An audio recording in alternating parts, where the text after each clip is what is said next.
Ahí se ve.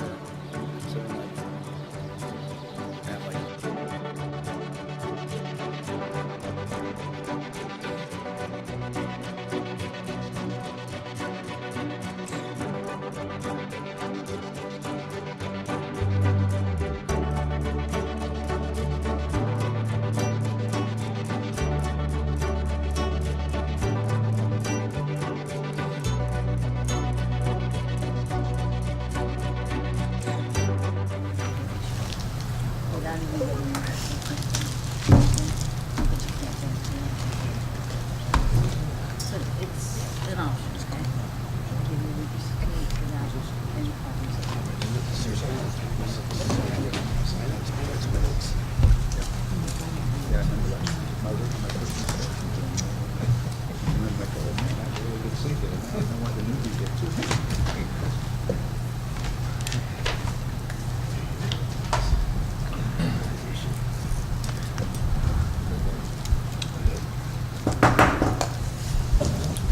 Good evening. I'd like to call to order this regular meeting of the Rutherford Board of Education for April 29th, 2019. Our first order of business, I would ask you to please rise and we'll say a pledge of allegiance to the flag behind me. I pledge allegiance to the flag of the United States of America and to the republic for which it stands, one nation, under God, indivisible, with liberty and justice for all. Thank you, and again, thank you for coming. I'd ask the secretary to please call the roll. Mrs. Ahmed? Here. Dr. Olati? Here. Mr. Healy? Here. Mrs. Jones? Present. Mrs. Librera? Here. Mr. Mazzone? Here. Dr. Racine? Here. Mr. Rowland? Here. Mr. McLean? Here. You have a quorum. Thank you. The New Jersey Open Public Meetings Act was enacted to ensure the right of the public to have advance notice of and to attend meetings of public bodies at which any business affecting their interest is discussed or acted upon. In accordance with the provisions of this act, the Rutherford Board of Education has caused notice of this meeting to be published by having the date, time, and place posted on the bulletin board outside of the Borough Clerk's office, mailed to the Herald, South Bergenite, and Record newspapers, and filed with the Borough Clerk. Hard copies of the agenda are available in the meeting room, and the agenda is posted electronically on the Friday before the meeting on the district's website at www.rutherfordschools.org. Regular meetings of the Rutherford Board of Education will be broadcast without editing during a 2-hour segment as limited by Comcast time constraints on Tuesday evenings at 8 p.m. on Comcast Public Access Channel and on FiOS Channel 38. A video of the meeting can also be viewed at our website, www.rutherfordschools.org.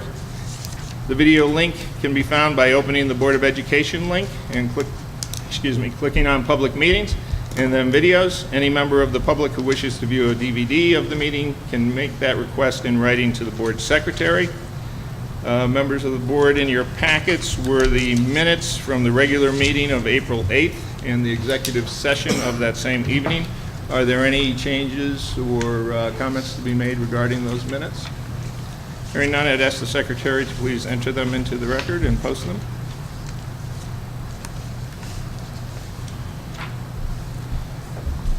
We have a special presentation this evening, which is the public hearing of the 2019-2020 school budget. So I'll ask Mr. Kelly to please. Yeah, 1 second.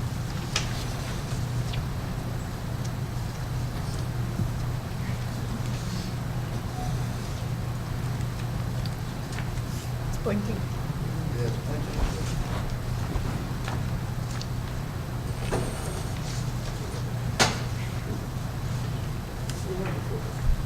Yeah, it was on before.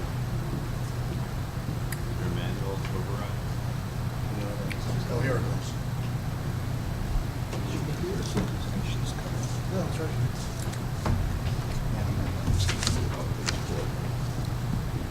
Maybe you gotta toggle through to the right too.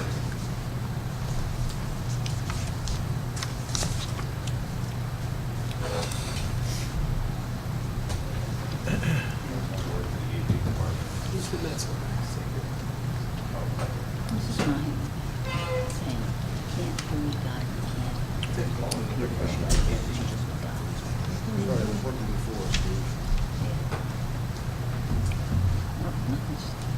nice even. Pretty colors. The Aurora Borealis. There you go. Looks good.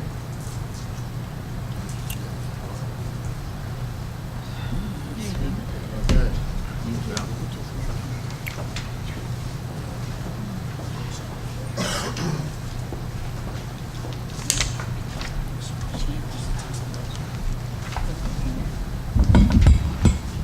Sorry about that. Just a quick overview of the budget. This is our formal public hearing, which point later this evening we'll be asking the board to formally adopt the 2019-20 budget.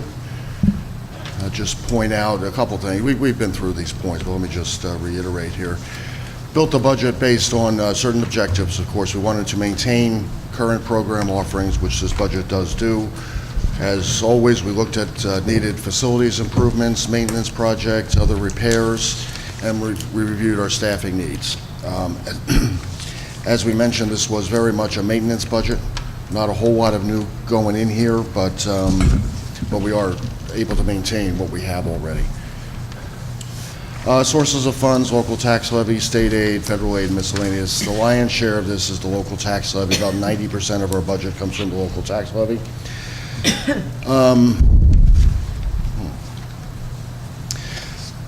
To calculate the local tax levy, we start with last year's base, which is actually the current year's base, $41.3 million. We can add a 2% cap, was $827,000. We had a couple of allowable adjustments to that cap that we were able to take advantage of. And the purpose for these is to reflect the fact that certain costs go up faster than a 2% cap increase would cover. Healthcare premiums go up always more than 2%. Also enrollment, we've had an enrollment increase which provided an additional $30,000. So this budget does reflect that 2% cap plus those two adjustments. It comes to 2.7%. So our new base, if you can see at the bottom, is almost $42.5 million. And like I said, that's just the local tax levy. State aid, we had a slight increase this year. We talked about that in March, an increase of about $36,000. Federal is really in one pocket and out the other. We're just a pass-through entity on that, so I won't get into that. And then we have miscellaneous sources. We have excess surplus, which are funds from the 2017-18 school year that we didn't spend. That dollar amount in excess of our mandated surplus has to go back into the next budget cycle, which is 19-20. So that was, as you can see, almost $376,000. We've also reflected some tuition revenue, primarily from the Bulldog Academy and also the pre-K program at Lincoln and Washington. And we have moved $400,000 into capital reserve. We'll get into that in a minute. Uses of funds, again, the health benefits premium increase. We are anticipating close to 10% on that.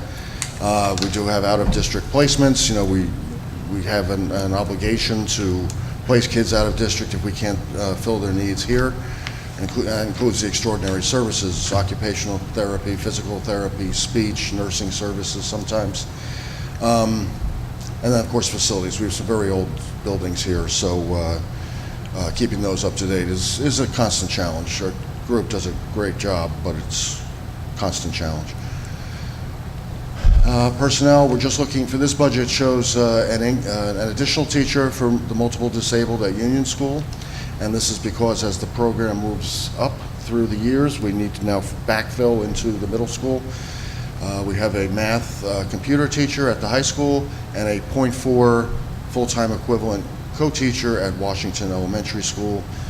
In addition, there are several teacher assistants in here. Those tend to be somewhat fluid. As we need them, we bring them in because they generally don't have benefits. They're generally a lower salary, so we budgeted a couple extra just to be safe.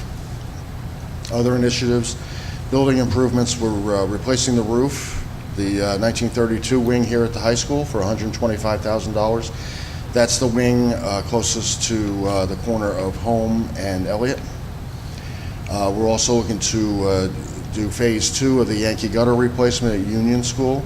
This is the part on Springfield Avenue. Last year we did the part on Belford, excuse me. We're also looking to start repair on the front window lintels at the kindergarten center. Those have been leaking, and there is no easy fix for that. It's something we've got to do. We've got to open them up and get in there and clean them out and reseal them.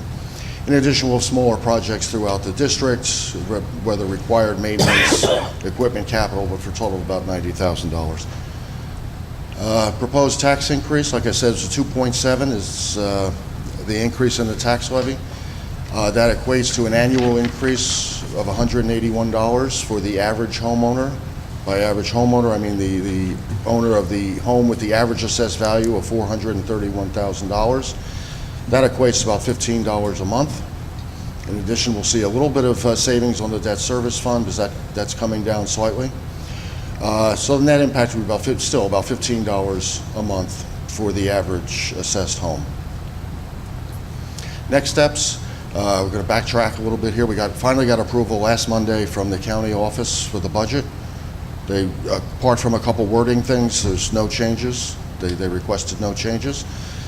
The budget was advertised in the Record in last Tuesday, April 23rd. That's that half-a-page newspaper ad, if you've ever stumbled across that.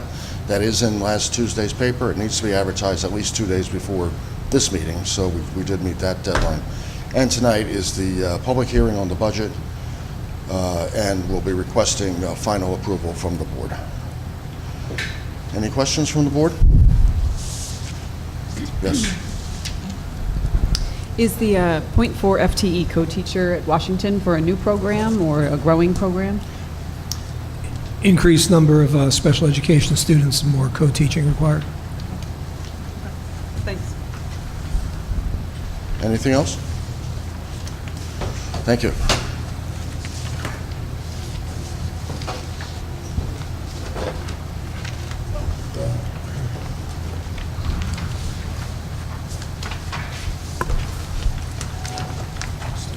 Thank you, Commissioner Kelly. We'll move on then to if there are no questions from the board regarding the report, we'll move on then to our student representative.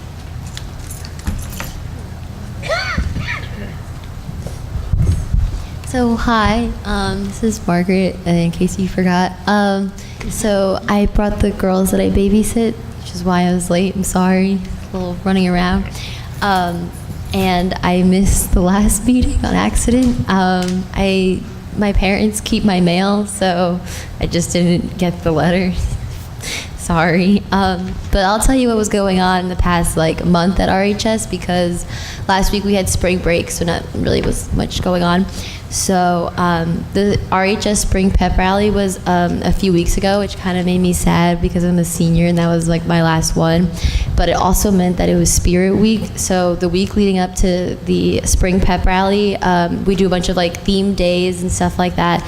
So and each grade has its own category. So typically the seniors get the best theme, and then going down towards the lower grades, they get worse.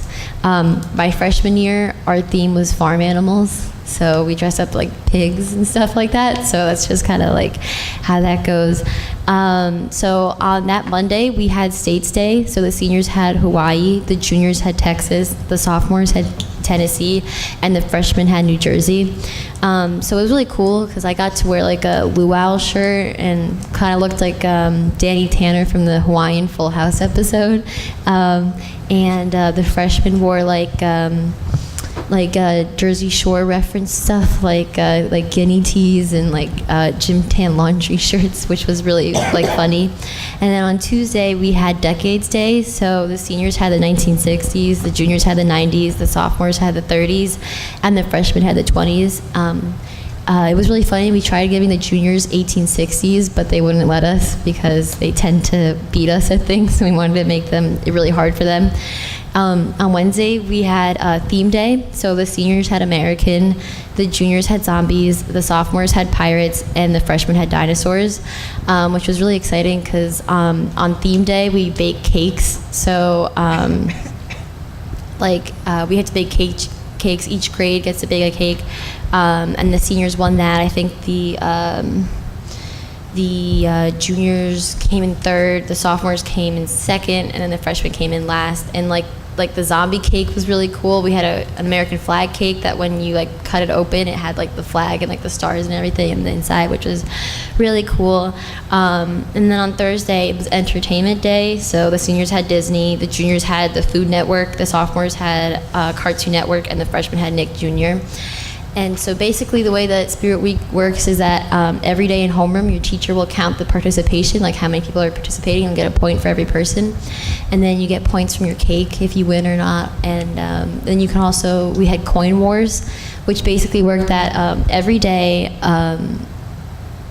members from student council, including myself, would go in like the tables in the back during lunch, and we'd have like these giant coins, coin jars, and like one jar would have like a positive and a negative for each grade, so like a positive senior jar and a negative senior jar.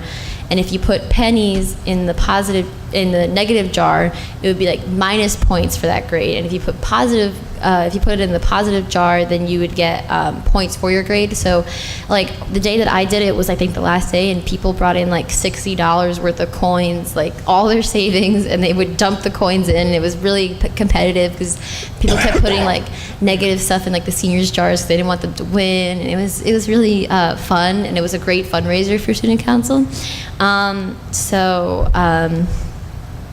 So the class of 2020 has been like a really big competitor for the seniors. Every graduating class, it's been like neck and neck. Even when they were freshmen, they were really good. And this year they won. They beat the seniors. I was really upset about it. It's kind of like a tradition the seniors win. So it was really cool for them to win. But as a senior, I was kind of upset. Like that happened. And then also, I forgot that the point system also works during the pep rally. The spring pep rally is really fun because we have games during the pep rally. So like every grade will participate in like a two-legged race or like a balloon pop race where you run with the balloon on your stomach and then you hit the wall and it pops, and then you have to go run back the other way. So if you win those games, you get points for your team. So I'm really sure it came down to like the pep rally games, like, you know, like where the juniors got like their points. So it was really cool. Last year I did the balloon pop and it hurt so bad. I wasn't expecting it to hurt that bad. And then this year I did the hula hoop contest. So you hold hands with a bunch of your friends and you have to get a hula hoop all the way down without breaking your arms, and then you have to go back the other way. So I think I didn't win last year, but I think me and my team won this year, which was really fun. So it's really fun, and every grade gets to do it. And there was also basketball games between the teachers and the students for points. Like a teacher would be like, I'm representing the juniors, and they would go play basketball. So it was fun to like watch your teachers play too. Let's see. So that was it really for Spirit Week, and it was really fun, and that was a big thing at RHS. And then since the last meeting, we also, the choir had an opportunity to sing at Carnegie Hall. I didn't go because it was expensive, and I'm going to college next year, but other people went and they had a lot of fun. And it was really cool because they got to sing at like this really fancy like performing hall, and they probably won't get that chance again. And the acoustics of like the hall were really good. And there was a Kira Chaffee's solo in Wade in the Water was really fantastic. It sounded amazing in that hall. And the concert will be next Thursday, so if you guys want to come to that and hear it, that would be great. She's amazing. And then I wrote this last week, but 2 weeks ago was the school's pop concert called Popcert. It's kind of like a talent show, but there's no winner, judges, or anything like that. But it's really fun because it's everyone gets to sing their songs and perform and stuff. So it was really interesting, especially my uncle is an alumni of RHS, and he was I remember the first couple Popcerts, and they were even cool 30 years ago, and it's still cool that you guys are keeping up with that tradition. Even my sister performed, so that was cool for me because it was kind of coming full circle. I performed with Julia, so that was nice too.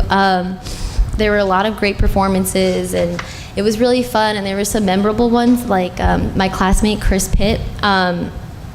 saying, "Isn't she lovely?" By Stevie Wonder, and he called up his little sister from stage and danced with her, and it was really cute. And they had the Union School band teacher, Mr. Briganti, to come up, and he played saxophone during that. And another interesting performance was Rian Chowdhury. He's a junior. He sang "Beat It" and danced like Michael Jackson on stage with the hat and the socks and the gloves, and it was really cool watching everyone.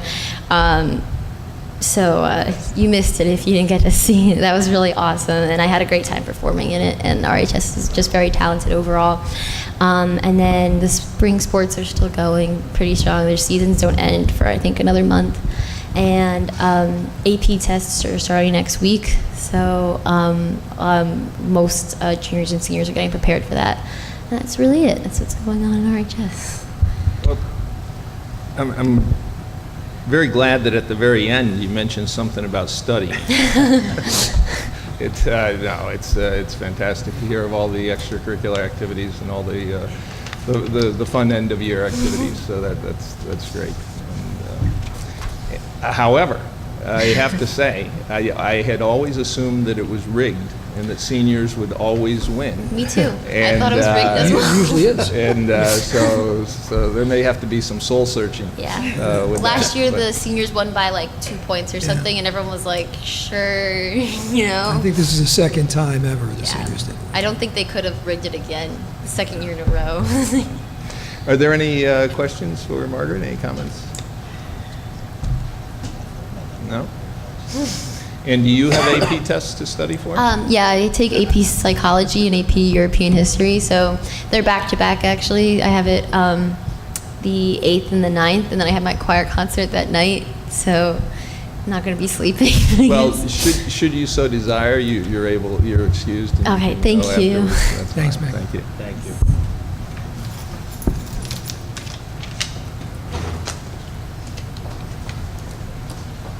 Thank you. So we'll move now to the report of the superintendent, please. Thank you. I left you all a copy of end-of-the-year activities. That there might be some others that make their way on the list, but the various concerts and plays and award ceremonies and the like. So that's what we currently have booked. If there's any that you are interested in attending, the locations are given there as far as the school. If you need more information, let me know. At a later point, but not too later, we'll be inviting Ms. McLean to the graduation and also to the senior breakfast, and we'll be looking for someone for the Union School graduation. So keep those dates in mind, okay? The robotic team from Union School, the STEAM team, is in Kentucky right now, participating in the next international competition. I think this is the third year in a row they've qualified to go out there. So they are there as we speak. Traveled out to Kentucky yesterday. We also have at the high school members of our FCCLA, which is the Future Career and Consumer Leaders Association, which comes out of the Family Consumer Science Department. We've had several winners this year at the state level. They'll have an option of going on to the national competition. And we had one a winner at state level in FBLA, the Future Business Leaders, who also will have the option of going on to national competition. So there'll be more information coming about that. But congratulations to those students and to the advisors. A quick update on the facilities. There's not a lot to update. We are still waiting for the letter, the preliminary eligible cost letter from the state. We've been in discussion back and forth with the architects and the state reps as they are working through those preliminary letters, and we do anticipate them, I know I've been saying this now for a while, but we do anticipate them within the next day or so, so that they'll be able to be reviewed and discussed at the next board meeting. Website that we are redoing for the facilities, we are still planning to launch that probably May 14th. We're working on that, and again, should be ready to go on May 14th. And the update will simply include the most current information relative to this potential referendum, and also the plans and how they've been adjusted according to the new plans that were submitted.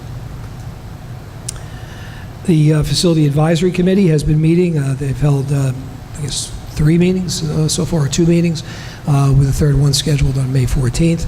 And I've been working with Dr. Valechko, with Mr. Kelly, with myself, with our communications consultant, working on information regarding the potential referendum. So that's all we have to date on the facilities. There was a oil tank at Union School on the lower field, allegedly. That was during the environmental testing. There was an abandoned oil tank. It was not one of ours. It was where probably houses were located on that lower field, maybe 60 or 70 years ago or 50 years ago, quite a while back. The imaging showed there was a tank. Upon the excavation that took place to remove that tank, there was not an oil tank. It was a stone well that in the imaging showed up to be the oil tank. So good news that it wasn't an abandoned tank and there was no other environmental concerns there, but we didn't have to excavate anything and could cover it back up, and that met DEP closed the books on that. And those people who own the house obviously had a well but not an oil tank, or they removed it. Update on the pool, we have a RFP getting ready to go out. The RFP is a request for proposals. In the past, since we did not look to get money in exchange for the use of the pool, we didn't need an RFP, but anytime you're looking for potentially some money to exchange hands, an RFP is required.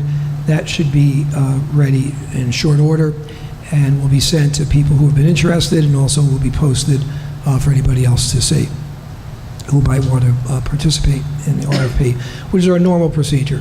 We have had discussions with 3 different groups, companies, who might have been interested in the pool. One has expressed now that they're not interested, so we know of 2 that are, and once the RFP comes in, we can have more substantial discussions.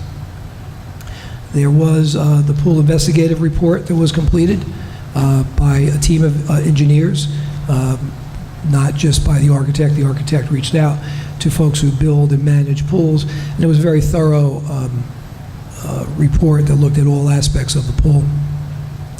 It found that about $1.7 million worth of improvements are needed in the pool. That's up from the kind of back of the envelope $1.2 million that was brought out last year. The good news, if there is any good news with that, is that there's a 2 to 6 year window. Nothing is critical that has to get done immediately, but some of the projects vary in terms of recommendations of sometime in that 2 to 6 year period. Obviously, the details of this report will be part of any discussion with anyone going forward in terms of managing the pool. We're working our goal is to work to establish a partnership to move forward. I think once the RFP is out, we'll be able to move relatively quickly to find out what potential offers are there, what potential possibilities are for the board to move forward with a partnership, and we'll move from there. So I know it seems like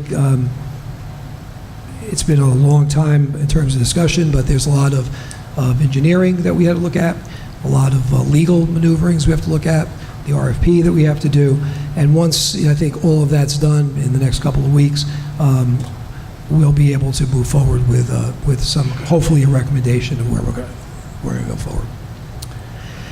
State testing has been going on, is now finishing up at Union and Washington Lincoln. As I told the board, it's no longer PARC, it's now the New Jersey Standards Learning Assessment, is NJSLA, and we've had a very smooth testing period. Most importantly, something that was unheard of prior to PARC the concept of opting out, of not taking the test. That never occurred with New Jersey Ask or HESPA. And, well, now that the test has moved to a different assessment, and hopefully one that makes a little more sense to people, and the state's continuing to refine this and coming up with new ideas about how to handle, especially on the high school level, as a graduation test. This year, we've had a total of 14 students district-wide opt out. Last year, we had 234. So that's a tremendous decrease, and that's a credit, I think, to the work that the counselors and the teachers and administrators did in communicating with the students and the parents the value of the test, and also the changes that came down. So that's a much better percentage rate. The state does penalize school districts if you don't get at least a 95% participation rate. Those students, even if they opt out, count as failures. So when you look at total score assessments, it counts as though a student who failed the test. So there is an impact to the district when students opt out.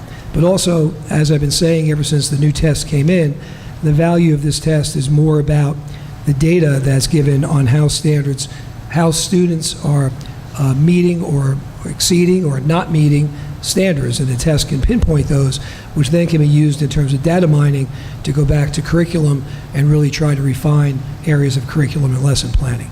So if you don't get a full picture, if you're having 200 students who are not taking the test, that certainly skews the results. So we're pleased that that's down. A couple of other bits of information for the board. On May 6th, we'll have one committee meeting. It'll be the Personnel Committee at 6:45. So that's next Monday night. The Strategic Planning and Communications Committee will meet at 8 p.m. on May 14th. That's a Tuesday night. And again, these are all either in the communication or I've emailed you on this. And then June 17th, which is one of the committee nights we will need a curriculum and instruction meeting. We will need a building and grounds meeting. Perhaps some of the others as well. We'll see how things play out with anything from Strauss Esme, but those two we definitely need. Okay? And that's it for my report. Thank you. Are there any questions for the superintendent regarding any of the points of his report? No? Thank you. Thank you. Mr. Hurley, we'll move on then to report from the president. Really just touch on 4 items, I guess, this evening. So as Mr. Hurley said, a lot of activities here during the next 5 and 6 weeks, and we're all encouraged to participate as much as possible. There are 3 events that will require speaking. I'm looking at my schedule right now, but if somebody has a particular, if somebody has someone graduating from a particular building, then approach, let me know, and we'll try to work that in. We'll be doing an executive session tonight, the first meeting regarding this superintendent's evaluation, and you should have received some email about it, and then I had sent you a note just asking to wait until we have a chance to meet and go through the process, which we'll be doing this evening. The last 2 items are really related to some specific comments made by residents during the last couple of meetings. And one of those was regarding the soil remediation of the high school backfield here. And we had asked the superintendent and the business administrator to put together a chronology of the events surrounding that, all of which you've received in your board packets, but just for the public's benefit to comment on that, and some people may not be at all familiar with it. So at a very high level, as we were looking at referendum plans and we had to submit reports to the state, one of the requirements that you must do are environmental studies. For instance, we just talked about what we thought was an oil tank but was not. That was an action that came out of studies related to the proposed referendum. In February and March of 2018, if you may recall, we had planned on building on this not building, but renovating the backfield. And so we had to do a number of test borings, and one of the 8 came back indicating it needed further studies. So there were additional studies made of that. There were some materials identified as PAH, which are polyaromatic hydrocarbons. These are as it goes, these are relatively common contamination that exists in a developed area such as New Jersey. But then we had to delineate how extensive it was. And so during April and May and June, and actually into July of 2018, other borings and studies were done to delineate exactly how wide and how deep the area of soil remediation was going to need to be.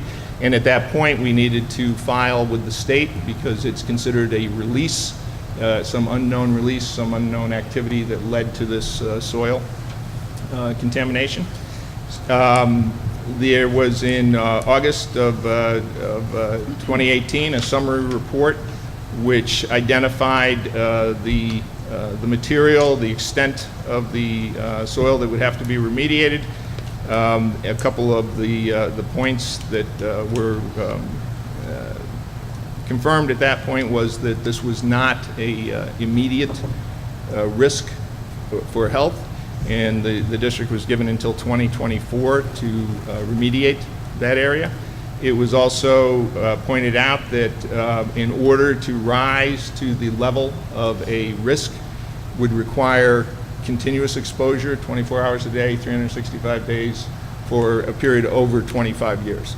So contamination there for sure, something that needed to be addressed, but not an immediate health concern. During that period, the board's Building and Grounds Committee was informed and kept up to date on the proceedings. The first point that the committee asked, which the administration was already looking at, was if it was an immediate health concern or a past health concern. Again, it's been confirmed that it was not. And also, if there was, what are the common sources of this type of contamination, with the idea of, would we be able to identify where it came from? The fact is that there are so many common sources for this, including our own building and grounds equipment and activity, that there would be no way to identify and seek help with the cost of the remediation. So in November of, and at that time the discussion was we're going to be working on that field, so we'll do it at the time of the work. Again, with the idea that the referendum was going to be successful and we would be working on that field anyway. So when the referendum failed in November, the decision was made not to wait longer, even though again the state gave us until 2024. The decision was made to go ahead with that cleanup, and all of the contracting was lined up for it, and it was 2 weeks ago, I think, remediated, and the soil has been removed. So that's the summary. And again, you had in your packets the documents that relate to that. Okay. The other point of a resident comment, it was about the potential to outsource the payroll function and find savings from that. We will be addressing that as we go through the human resources or the personnel part, unless Mr. Kelly wishes to address it now. I could have asked during the budget presentation. I'm sorry, I forgot to. Yeah, that was. Well, first, are there any questions for me on any of those topics? So if not, we'll ask Mr. Kelly to. Yeah, we do have an opening for our payroll bookkeeper. This is the person who is retiring, has been here for 26 years. It's an excellent job. It's a full-time job. She does the payroll. She's also the district's benefits administrator. So she's the one, when we have new employees, she sits down with them, explains all the benefit programs to them, signs them up, manages the programs throughout the year. So it's not just a payroll job. I think the particular suggestion was that we outsource to a company like ADP, but they only do a portion of the payroll. They certainly would not do any of the benefits administration. I think it's important to know, too, that the cost savings that were being recommended have already been realized. So we don't have, we have typically 400 people on every payroll, but we don't have a human resources department. We don't have a human resources director. We don't have a human resources staff. We have this payroll person who does benefits administration, and Mr. Hurley's office handles new hire, criminal background checks, health checks, that sort of thing. So the payroll, the human resources department is already handled by existing staff. So that's where the savings really come in. I don't think you'd find too many companies with 400 employees who don't have a dedicated human resources staff. But we function very well as it is. But there is cost savings realized there, and has been for years. Thank you. And so just so I'm clear, if we were to outsource the specifics of the payroll processing, we would then likely need to add somebody for the human resources aspects that you were describing. We could not eliminate this entire position. In fact, we could probably, if anything, eliminate a small fraction of it. A lot of the payroll work still has to be done by somebody in-house and then sent to ADP or a similar company for processing. She sends it out to CSI, our software vendor, for processing. So not any savings to be realized. Okay, thank you. It is 8:12. We'll open the floor to the public for any comment related to an agenda item, please, at this point. And we ask you to state your name and address and try to keep the comments to around 3 minutes, please. 2? 3. Okay. I might need 3 minutes and 49 seconds. I timed it. First of all, from an educational standpoint, I do want to thank the board, principals, teachers. My son is graduating from high school in June. My wife and I couldn't have been happier with the education he has been provided here. He has a lot of options that he's going to. He's moving on to college. But again, I know you guys get a lot of heat or get a lot of questions on a lot of other things, but I do want to compliment you. That starts at the board. And again, the principals, teachers, we have nothing but great comments about. Now you can start the clock. So from an environmental standpoint, and thank you for the report. Just as a matter of formality, name and address, please. Oh, sorry, Mike Whaley, 56 Summit Cross. Thank you, Mike. So thank you for the advanced copy of the report. I wrote it down this time instead of running off the handle there. But 2 months ago, I did ask a simple question as a parent and taxpayer. The question, why on March 1st, 2018, would the Board of Ed Administration go against the recommendation of the LSRP, which is a licensed site remediation professional, French and Parello Associates, FPA. The Environmental Services Group, FPA, tested, as you said, the 8 soil samples at the Rutherford High School field and found contamination in TP4, which you all know is the area up there. That licensed site remediation professional recommendation on March 1st, 2018 was pending additional delineation of the initial sample locations. FPA's Environmental Services Group would recommend suspending use of the area of the field TP4 until the area can be further investigated. The recommendation was in response to the administration's specific written question in February, and this is information that we've received. And the question was, and that was in February 2018, is the Rutherford High School field safe to use? The response was dated March 1st, 2018, FPA case 13169.001. When I previously questioned the administration why the use of the field was not immediately suspended in March 2018, meaning roped off, fenced off, that part of field TP4 was minimally used so that there is no need to fence it off. That was the answer that I was given. The administration has recently provided the same answer in the timeline that you recently spoke about. In the report requested by Mr. McLean, and that report is dated April 2nd, 2019. The high school field, including TP4, was used in the preceding months of March, April, May, June of 2018. It wasn't minimally used, it was used. It was used for high school gym class, FC spring soccer, lacrosse, high school, spring sports teams, practice, and I'm sure every Rutherfordian knows at least one child who used that field during that time frame. I know of 2. Not provided in the timeline report requested by Mr. McLean was an email dated July 19th, 2018, from the administration. The administration, admitting that they are laymen in the environmental field, continued to request that our licensed site remediation professional back down from the opinion that TP4 be fenced off. And I quote, "The field behind Rutherford High School is the only field in the district and the only field in the center of town. As such, is used extensively by the school, the town, and community groups. To unnecessarily fence off that part of the field will create difficulty for many if it is indeed unnecessary."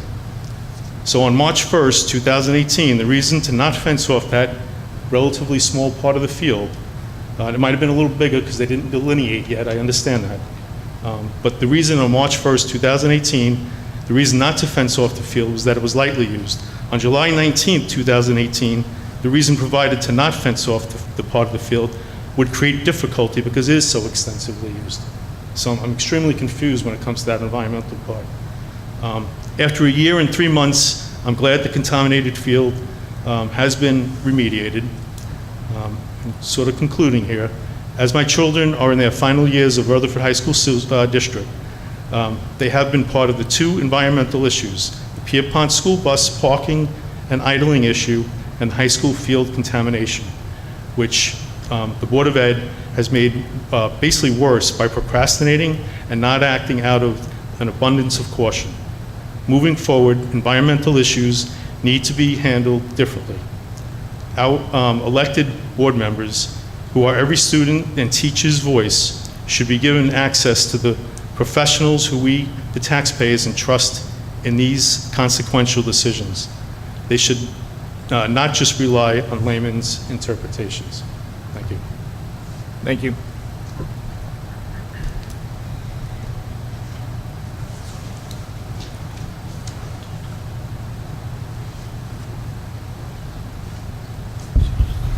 Frank Wilson, 171 Montrose Ave. I'm nice to hear that you did at least take my advice as far as looking into using outsourcing. Mr. Kelly, you have the report that I sent you from the state from 1997, which goes through a litany of things where you could possibly save.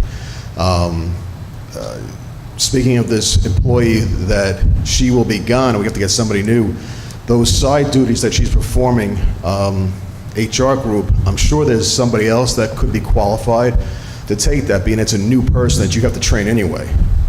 So if you outsource this job and there's a hole, an HR hole that she's doing, couldn't we train somebody else to do that function also? I'm sure there might be somebody. I'm just saying, I'm not saying there is, I'm saying there's a potential that there is.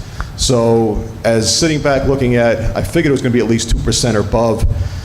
There's 1% we're getting back from last year that looks like we didn't have to raise it. So last year's could have been, what was it, 2.5, 2.7 down to 1.5, and this year's 2.7.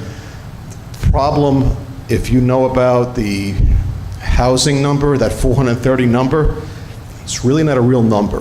What that is there's 1,900 condominiums in town that are valued at $200,000. So that drags it down. The next batch of properties are $550,000 and up. So there's a gap between this, a $300,000 gap that there's nothing in town, okay? So the impact to the citizens really is not that 315. It's either gonna be 200, 175, or 450 and up, depending on your property. There's nothing in there at that number. This is all factual data. So the impact to the average citizen is really going to be about 450 or 500. Now, I want you to keep that in mind, because if the referendum comes back out again, that's another 500. And as we all know that did our taxes this year, with Washington taking away the deduction up to 10K, that's another impact. So, you know, it's time to tighten up the bootstraps and look to where the savings are. And I didn't hear anybody here, unless you're doing it behind closed doors, question these numbers or where they came from. Look down at the drop downs and line items and take a look at this stuff. I would expect to have that out here, or in the old days you had a presentation that said, well, here's where it is and here's where the drop downs are. So that somebody can just look at it and say, wait a minute, we can cut this out and save some money. Like night differentials, and something's in there about janitors making night differentials, but last time I looked, we don't have any working nights. Unless I'm wrong, but that was supposed to be the group that came in at janitorial service worked nights, but if you look at the budget, it says night differentials on it. A couple thousand here, a couple thousand there. But as a citizen now that want to stay in Rutherford, to my credit, one of my former clericals is a principal of a school outside of this town that encouraged me to get my teacher certificate, which I now have. So if I choose to go back to work, I can go work for him, but he used to work for me. So I kind of saw yeah, it's been interesting. So now I am also a teacher. So from a teacher, I understand the educational need of it, but from an ex-engineer, I also look at that there's got to be a point that we got to hold the line, start holding the line a little bit, just a little bit. 1% increase, you got to raise it because of health care. It's a no-brainer. But I encourage all of you to start looking under the cushions, start looking behind the refrigerators and the car seats, is where you can start saving some money. Because there's going to be a point with Washington and everybody else taking, and Trenton taking, that we will turn into a ghost town. And some of you have already seen it, some of you have seen the housing, some of you have seen the foreclosures, and that's not the end of it. So I encourage you to look at that report. It's 20 years old, but there's some stuff in there that Christy Whitman did that might help us. Not saying it's a bad report, but we need to start holding the line, because the county's going up, the town's going to think it's zero, and we're going up. So I ask all of you that are sitting up here, besides the scholastic part of it, do the analysis as far as monetarily looking at what can we save. Every little bit helps. Thank you. Thank you. Just as a point of clarification, Mr. Wilson, just so we do have one night custodian in every building, one of our district people. Yeah, and that was so that there'd be familiarity with the building, with the public. Our buildings are open at night. We have recreation programs, adult school, school activities, and the thought was to have someone with a Rutherford shirt on, one of ours, in the building. So there is still one in every one of the buildings. Thank you. Hi, Leslie Azia, 194 West Passaic. Mr. Hurley, can you please tell us the components of the $1.7 million worth of improvements that were cited in the pool investigative report, and maybe kind of help identify which were the short-term versus the longer-term? Well, it's about a 75-page report, so it'd be hard to do all of it. But the components include the roof, the HVAC system, which is the most expensive, the wrap around the building, some of the boiler, some of the filtration systems, some of the scoreboards, starting blocks, some of the areas around the pool. It's rather extensive. I mean, they looked at everything in it, okay? In terms of that priority is probably, Mr. Kelly, 30 items maybe, 30 or 40 items that were listed of repair. And some that are more critical are the HVAC system is one that's a little more critical, okay? That's up front. But some of the others are all, piecemeal throughout. But that's kind of an overview, okay? Like I said, it's a very extensive report, and we're still using that First of all, we're still studying it because we got it 2 weeks ago. We still have to have conversations with the engineers to get a better idea of, they listed things as 1 being immediate, 5 being you don't have to do it. And there were 1 or 2 5s. They were very small items. Everything was a 2, 3, or 4. So we know that we don't have a problem next year unless something breaks, right, unexpectedly. But we have to get a better handle on, and also what areas are connected. If something's a 2 and something's a 4, but you can't do the 2 without doing that 4, we need that kind of information. Is the 1.7 the total, the cumulative amount, or is it? Is the aggregate amount of everything based on estimates today? Today. With a little soft cost and, with a little bit of a bump in there and looking at anticipation of some increase. And the big ticket item is the HVAC? The biggest single ticket item, yeah. That is, okay, so when an open request was submitted, why would, Mr. Kelly, you say that you could not provide it? Well, because it was, again, I'm giving you an overview, 30 seconds off the top of my head, of an 80-page report with pictures and data and things like that. That's going to be part of any discussion that we're going to be having at some point with the folks who submit the RFP, and we need to have that as part of a negotiation discussion. So after the... After that, it's absolutely. Okay. Absolutely. I don't think it would be fair to hand out reports, and some people see it and other people don't, and people are coming to a meeting to say, I like the job, but I have advanced knowledge of every ins and out. Okay? In fact, I probably am going to get yelled at later for talking too much just now about everything I just told you. So we'll strike that from the record of everything I said. No, Yeah. that's fine. Thank you.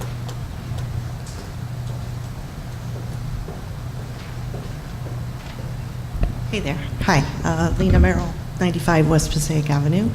And I just want to thank you guys for what you do in terms of the time that you spend on the school district. And I have a child in 3rd grade and 8th grade, and they're getting a great education. And so that, I love the teachers. They're having a great time. So regardless of how many times I come here, they're enjoying themselves. And thank you for the update on the pool assessment negotiations and also the communications company and the referendum moving forward. And 1 page, no tears, okay? I think most of you would agree that good communication in a work environment is critical to success. I know this to be true in any office I have ever worked in. Procedures are rarely fixed, but evolved over time with trial and error.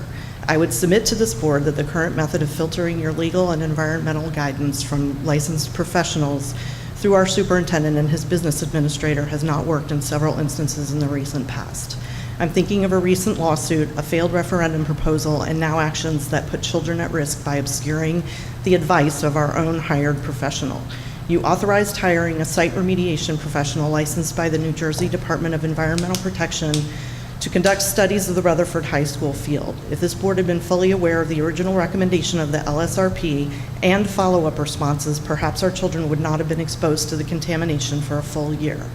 Listening to Mr. Whaley speak as a parent who had 2 children on a contaminated field over the past year, when people who he trusted were in a position to prevent it, puts him in a unique position to give you advice for how to move forward in the future. Lost trust is a hard thing to regain. On August 1st, 2018, the same day the LSRP reasserted that exposure to the contaminated area should be limited, the BOE administration advised the board members that there was no need to cordon off the area. How does a business administration overrule the professional that was hired to render an opinion? Describing the field as having little use, and then when not getting the desired answer, changing the description to heavily used is just one example of how trust is lost. We didn't elect Mr. Hurley or Mr. Kelly to keep our children safe. However, we did elect the rest of you, and as a parent of children who attend school in this district, I hold you accountable for making wise decisions concerning their safety. If you were not included in the information stream for issues that are this important, then how are you able to fulfill your responsibilities? Making sure the schools run well is a mantra of this board. I believe that in order to make this a reality, a change is in order. There has been and perhaps will be more testing here and at Pierpont School in anticipation of further construction. I believe that this board should be intimately involved in a final sign-off and communicating with the public regarding any possible contamination and remediation at any school and not be put into a position to have to rely on a layman's interpretation in a non-public forum. Thank you. Thank you.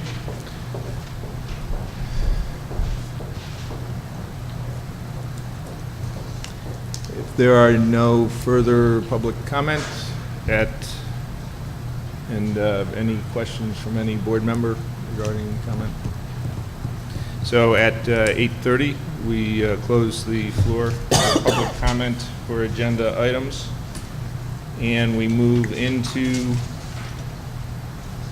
new business where there's action to be taken. Mrs. Ahmed, would you walk us through personnel, please? Surely, Mr. President. I will be asking the board today to move motions 1 through 15. 1 through 7 are hirings. Maria Mayo, 1. 2 would be Gina Goody. 3, Heidi Rodriguez as the confidential payroll keeper. 4, Antheo Spadera as a long-term substitute physical education teacher. And 5, Maria Valente, long-term substitute teacher. Also, 1, Maria Mayo is, what was she, media specialist, and I didn't say 2, was a maintenance class B personnel. 6, David Walensky, like to hire him as a long-term substitute teacher assistant at Lincoln. 7, also is a lunch monitor at Union School. Golemez, Apor, Sarah. 8 and 9 are disability leaves, followed by an absence under the Family Leave Act for Maria Garrow and Jacqueline Rakowski. 10, summer elementary program nurse to provide services for the Jump Start program. 11, summer elementary program physical ed teacher, Mr. Potter, for summer elementary program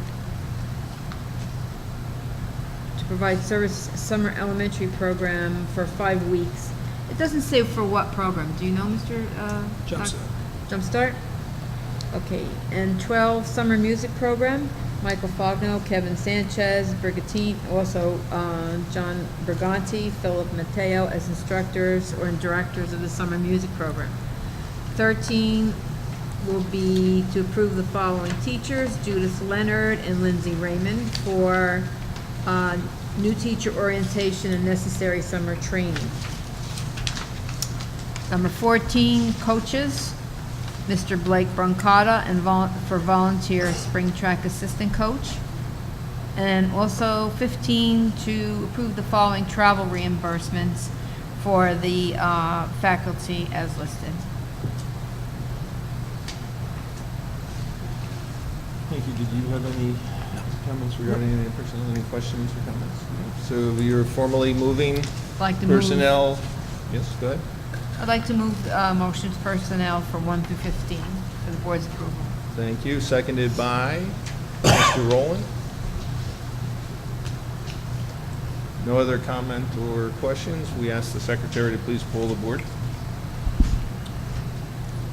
Mrs. Ahmed? Yes. Mr. Healy? Yes. Mrs. Jones? Yes. Mrs. Librera? Yes. Mr. Mazzone? Yes. Dr. Racine? Yes. Mr. Rowland? Yes. Mr. McLean? Yes. Motion's carried. Thank you. Thank you. Moving then into curriculum and instruction, Mrs. Jones, would you please take us through that? Yes, certainly. There are 5 resolutions under curriculum instruction for board member consideration. Resolutions 1 through 3 require affirmation of the superintendent's decision regarding 3 HIB decisions. Resolution 4 is approval of out-of-district placement. And Resolution 5 is the approval of field trips, which now totals 167. It's pretty straightforward tonight. There's nothing really to add, so I move the following of the 5 resolutions. Thank you. Moved and seconded by Mrs. Rivera. Any questions or comments before we go to the board? Ask the secretary to please pull the board. Mrs. Ahmed? Yes. Mr. Healy? Yes. Mrs. Jones? Yes. Mrs. Librera? Yes. Mr. Mazzone? Yes. Dr. Racine? Yes. Mr. Rowland? Yes. Mr. McLean? Yes. Motion's carried. Thank you. Thank you. Moving then into finance, Dr. Racine. Finance, we have 9 items agenda tonight. The first 3 are the routine items, the approval of bills, the March 2019 Secretary Treasurer's Report, And number 3 are the budget transfers. The fourth item is to approve for 2019-2020 the architect of record of Barrett Salmjan Architects. Number 5 is the BCSSSD contract. Number 6 is the approval of the budget, which Mr. Kelly presented tonight. Number 7 is the amendment to the Delta Dental program. Number 8 is to approve BCB Community Bank as our new bank. And number 9 is to approve agreement for the third grade bike rodeos. Thank you. And are there, I'd like to ask Mr. Kelly to just explain number 5 and a little background on number 8. Sure. Number 5 is the Chapter 192, 193 program. It's a state program that benefits non-public schools located in the district. In our case, it's St. Mary's High School and the Academy at St. Mary's. So the state provides those funds. We serve as a pass-through only. But we're looking for approval to contract with Bergen County Special Services School District to provide services to St. Mary's High School and the Academy at St. Mary's under that program. So there's no budget impact for us? There's no budget impact for us. We'll get the money in as it's earned, as it's spent, and then if there's anything left, we send it back. So it has no budget impact to us. Number 8, you said? The BCB Bank? We did an RFP for banks. We've been with Wells Fargo for probably at least 7 or 8 years. I've personally had some concerns with them. They're mostly that it's up until about 2 months ago, we never got a penny's worth of interest out of them. So I wanted to do an RFP and see what else was out there. So I sent it out to the request to 4 banks on Park Avenue, wanting something nearby the office. I had 2 other banks call and ask if they could participate as well. So, of course, they're welcome to. So I got 6 proposals in. They were all very good. I set up a schedule of how to analyze these proposals and how to weight various factors. BCB scored the highest. They all did well, and at the end of the day, I checked third-party ratings, 2 different third-party ratings, independent ratings of banks, and they all scored very well. But BCB just edged out some of the others, so I'd like to move with them. Okay? thank you. And I can comment on the bike rodeo, which being now its 3rd year, I believe, maybe its 4th year. 3rd year. The first year was totally funded by a grant that the Green Team and I guess the borough got. And now it's funded by the board with a little bit of money and the borough and the, I guess, grant money or the Green Team money as well. So it's cooperative effort, and that's where the kids in Washington and Lincoln either learn bike safety if they know how to ride a bike, or they get taught how to ride a bike. And it's always a very successful day and a lot of fun for the kids. And most of the kids, even the ones who can't ride, are riding by the end of the morning session. So it's a good day.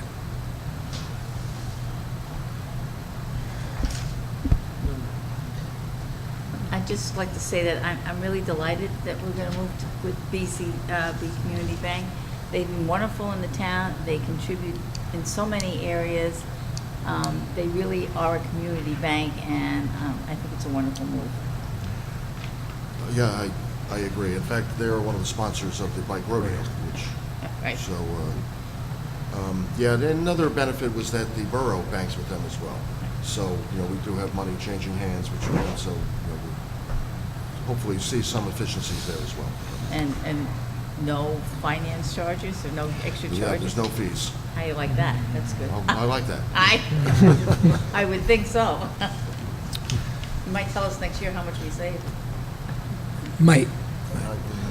Yeah. Formally? Oh, I'd like to move motions 1 through 9 in finance. And seconded by Mr. Gonzalez.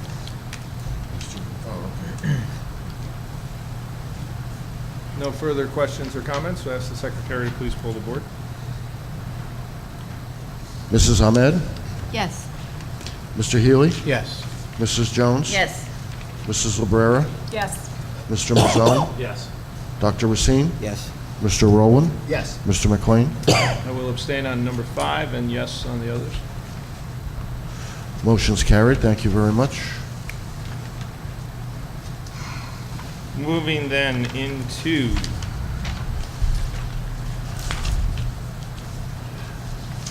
get to the right page. On to policy. Are there any? Yeah, actually, we did not have any committee meetings since our last board meeting, and there's no motions for this evening. Thank you. Building and grounds? Yes, so we've not had a building and grounds meeting since our last board meeting, and accordingly, there's no motions this evening. And I should ask if there's any questions from any member regarding anything. Go ahead under old business. Under old business, then, we go to legislative update.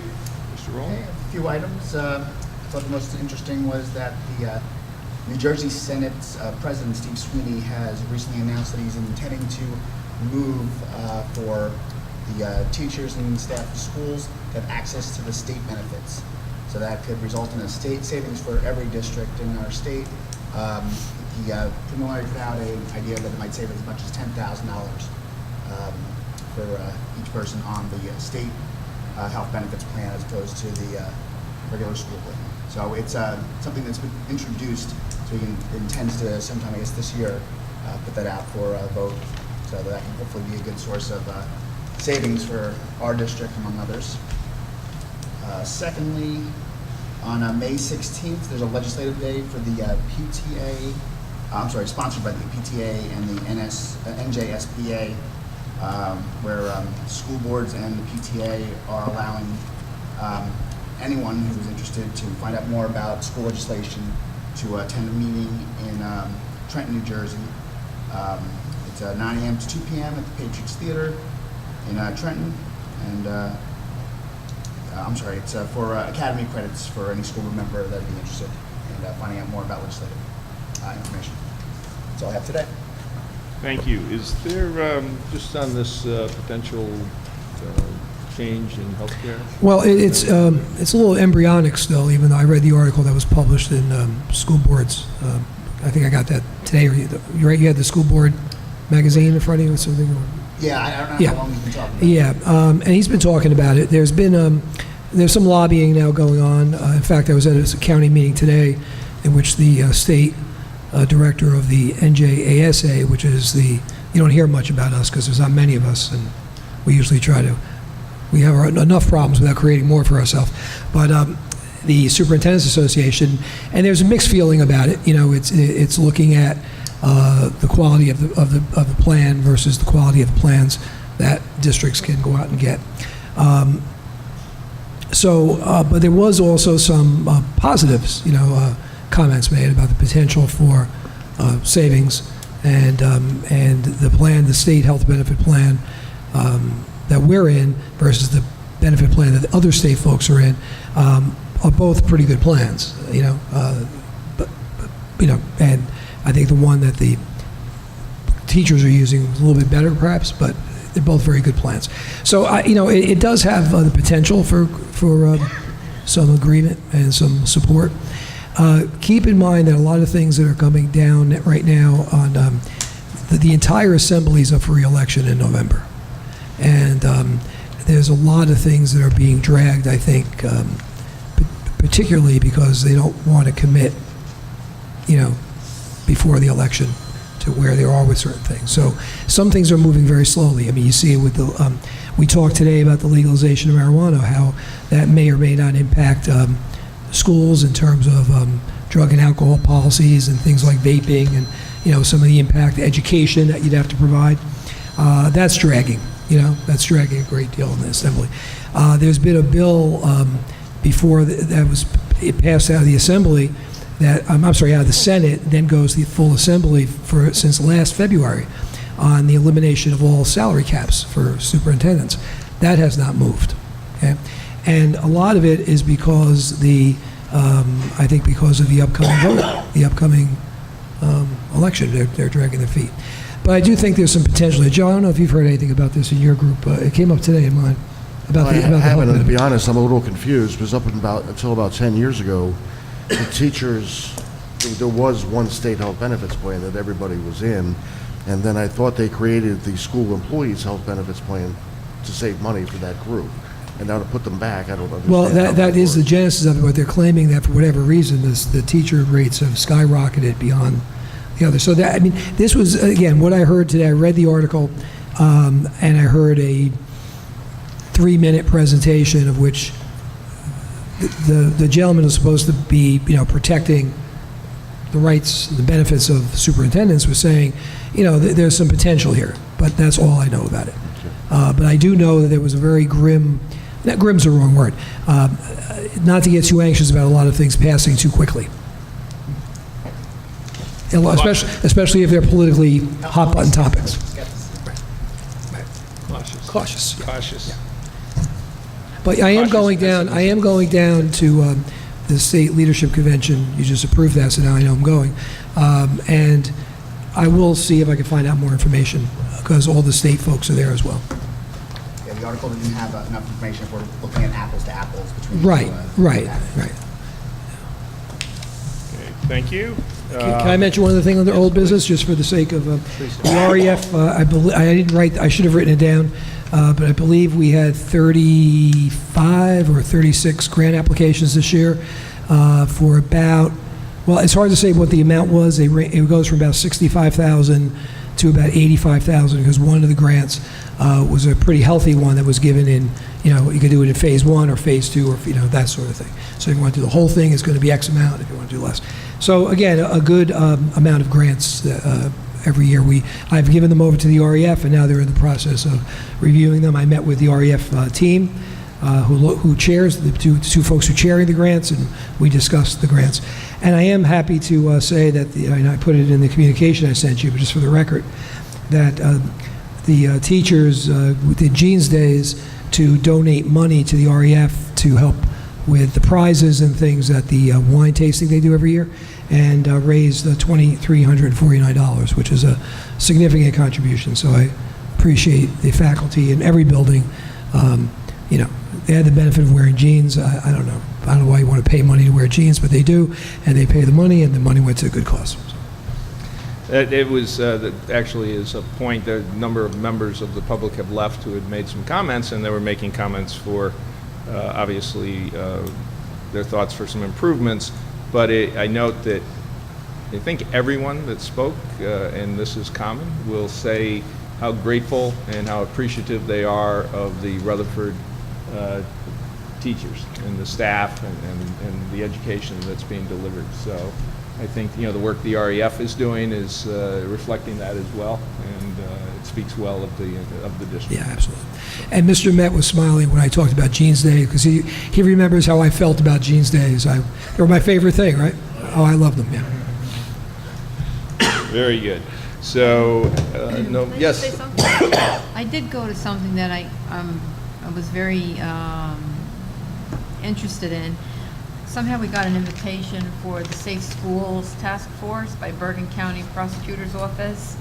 It's an interactive threat seminar, and it's this Tomahawk Strategic Solutions. It's a group from the Bergen County Police and Prosecutor's Office. They come in, and it's interactive threat seminar and school safety plan and policy development workshop.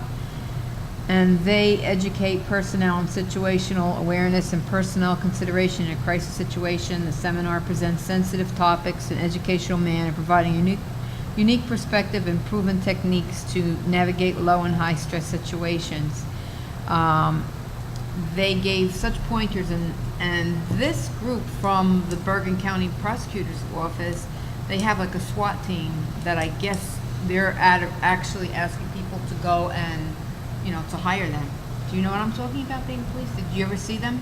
Yeah, we've worked with the Bergen County team Do you before. think they're good? But I do, and I think they're already working with the Rutherford Police Department. Yeah, we've done With the drills. we've done They said tabletop they weren't. operations. I asked them. What? They said they didn't. No, they've been in this building doing tabletops with us. Yeah. And they gave they said a lot of things, is the different security things that they have. But the one thing that you don't, there's things there that you don't want to give to the world on how to protect the school. But the one thing that I thought was very important that parents should know is that God forbid there's anything that happens in the building. And this is why I always said, gee, I would be running in that building. It's the worst thing. You're supposed to, especially outside the school, people will run to the school, and that's, they can't protect parents because they could be out the window, you know. And Well, again, not to give away everything, we tell people that stay away. people are not going to do that. But if you ever had, you know, and hopefully we never have, a situation where something like that happened, within a matter of literally minutes, the area would be cordoned off. So most people cannot get within a block or two. Now, we did drills, active drills, and we're doing them again this summer in every building. And we did 2 that were live, meaning that we, some summers in some buildings, they're just doing the drill.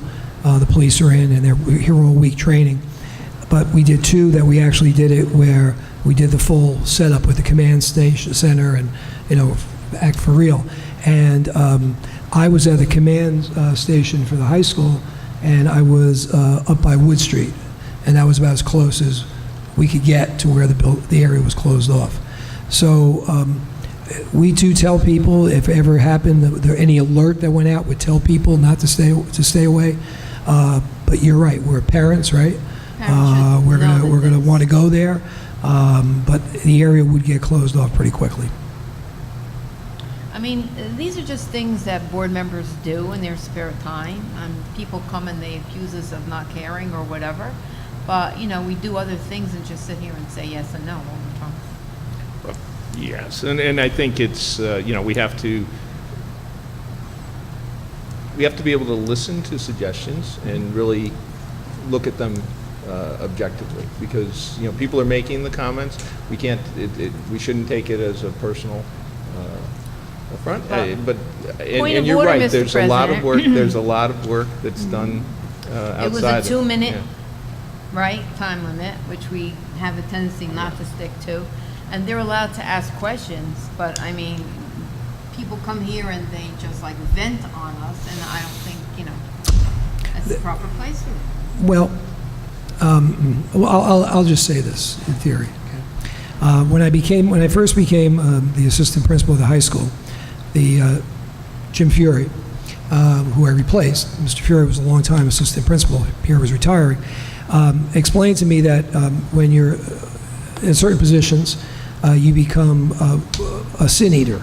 Okay, and that comes from an African folktale of a village where a person passed away, and the village priest or you know, whoever he was called, right, would come, and he would put food on the body, and he would symbolically eat food off the body as a way of saying, I'm taking on your sins so that you can go to the next life sin-free. And Mr. Fury's analogy was that often when you're in certain positions, people come and they vent, and you take it on, and then you move on. So we all kind of play the role of sin eaters sometimes, and sometimes the venting is deserved. You know, we hear it, and we reflect, and we step back, and we say, maybe I could have done that one differently, and sometimes it's not, and we just accept it. Do board members vent? I mean, the no. fact that questions were brought up today, and then they imply that board members don't question about the safety of the field out there. I'm sure you've gotten many phone calls from us. Right. Well, I think, you know, and this is, you know, your comment about the policy that we have, this a 3-minute I thought it was policy. 2. 3. 3 minutes Yep. for comments. And you're right. I try to be a little flexible with that, because, you know, if we have 30 people that want to make comments, then you have to act a little differently than if you've got 3 or 4. And I apologize to fellow board members, because it means maybe we're here a little longer if somebody goes 5 minutes instead of 3. But I think it is important to hear, you know, we want to hear public comment. The industry I work in, pharmaceutical, and most industries have this concept of continuous improvement, where what you did today, even though you've done it every day for the last 10 years, it's not perfect. And you don't wait for perfection. You make small incremental steps, continuously trying to improve. And you're right. It's difficult sometimes to hear what's intended to be criticism, but that's part of our job, is to hear it, filter it, understand whether it's the right criticism or if there's an area that we can improve. And then at the end, it's not about any one of us. It's about the board functionality improving, right? And we hope that the board of next year and 5 years and 10 years from now is a much better functioning board than us, right? Because we want to have that for the children of the town. So understand that it's difficult sometimes, but it's hang in there. Can I just make one comment? Yes. I can't remember how many years now it would be going back, but I'm thinking probably about 3 or 4 years ago. I remember us having discussions at these meetings about how we could get more people to come to the board meetings and how we could do activities, highlight things that are going on so that we could attract people to come to talk about things that were important to them, but also so that they could see things that were happening in the schools. And my sense from where I sit is that we've been very successful on that front. And I think part of it is the move to highlight different programs and different achievements and different students within the district.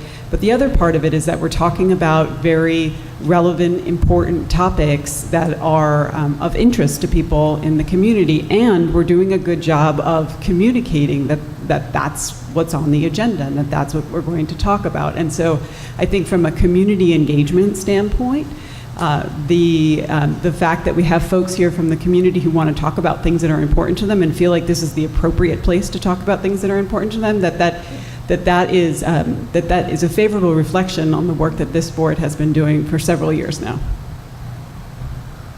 Thank you. Yes? I'm never against freedom of speech, but sometimes when they're accusing you of things that aren't true, and as board members we can't speak up, I think there has to be some kind of a control on that, really. Well, and again, if you read the regulations, it's a period of public comment. The public has the right to be heard as we're deliberating things that they're involved in. It's not a tribunal, it's not a question-answer period, and I think most understand that. There are questions asked. Tonight I tried to address 2 public or residents' questions that had been asked in prior meetings, and so we want to be able to address them, as best we can. It's not a debate, though, for sure. Yeah. And there may be questions asked that if it seems, and this is part of the president's responsibility, and often I turn to the superintendent for it, if it seems like it's something that we can address extemporaneously at that moment, then we try to do it. If it's something that we can't, we have to research, or it's just simply a matter of we hear your comment, thank you, then we will take that tact. I could just like to comment that I do think that this is what we signed up for, and that as board members we are elected, and I've said it to many, if you're unhappy with the job that I'm doing or any one of us, then I welcome the opportunity for anyone else who'd like to have a seat here, put their hand up and sit here and do it. I think that I'm here for my kids, and I know most of us are here for our children that are currently in school, previously been in these schools, and we care about our community. I tell people all the time, it's about one Rutherford. And I think that, people are going to disagree with us. I did over 25 years in the public sector and government. It's okay if you disagree with me. It's okay if you don't like me. I don't make it personal. When I get up from the table, I leave, and it's about doing business. I think a very good example is the Facilities Advisory Committee that's been meeting. We have about 25, I'm going to approximate about 25 people on the committee, including Dr. Racine, Mr. Kelly, myself, and Dr. Falechko. We have one teacher who's also a resident in town, and everybody else is not affiliated with the school. They're just on the committee. The board approved the committee, so the names are there. And we have people on that committee that come from, probably the youngest is probably 28, and the oldest is probably near 80, and from different sides of the last facilities vote, different points of view. And we have had 2, or maybe it's 3, I don't remember, excellent meetings with really good dialogue, and have come to some good consensus of direction that maybe we should go in with facilities, and if we go forward with the referendum, how we should go forward with that. I'm smiling because I don't know if you have inside information or not, but the slogan that has risen to the top is "We're one Rutherford," which I think is a good slogan. And so there's a difference between being. I agree with you, Shelley. There's a difference between being vented at and scolded and misrepresented, and we have to take that. But I think good, healthy dialogue and is a very positive thing. And the folks who are part of this committee, some of those folks, 3 or 4 months ago, there was a lot going back and forth, okay? And now there's a lot more going around with each other. So, you hope that spreads. You hope that spreads, and people do recognize that we're all here for the same reason.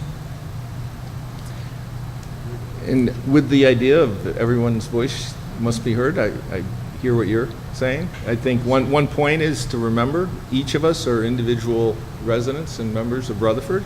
We're each entitled to our own personal opinions, but for the time, from gavel to gavel, when we sit at this table together, that's when we have any power as a board, is when we're assembled. And during that time, we don't have our personal hats on. And so we really have to be able to distance ourselves from those sort of things as best we can. So that's it. And any other comments? Good discussion. A little off of the normal set of topics, but I think a good discussion. At 9:02, we'll open the floor again to the public for any comment on any topic. At 9:02, we'll close the floor to the public, as it seems no one has a comment to make. And we have Six student issues. Okay. Listening. Discussion. 6 student issues. Discussion of Contract. Yeah, brief on evaluation. contract, Yeah. brief on contract, and the evaluations. Make a motion to go into executive session. Okay, we have a motion to go into executive session to discuss 6 students, seconded by Mr. Rowland. And we will be gone approximately 20 minutes, and no action will be taken. All in favor? Aye. Opposed? We're in executive session.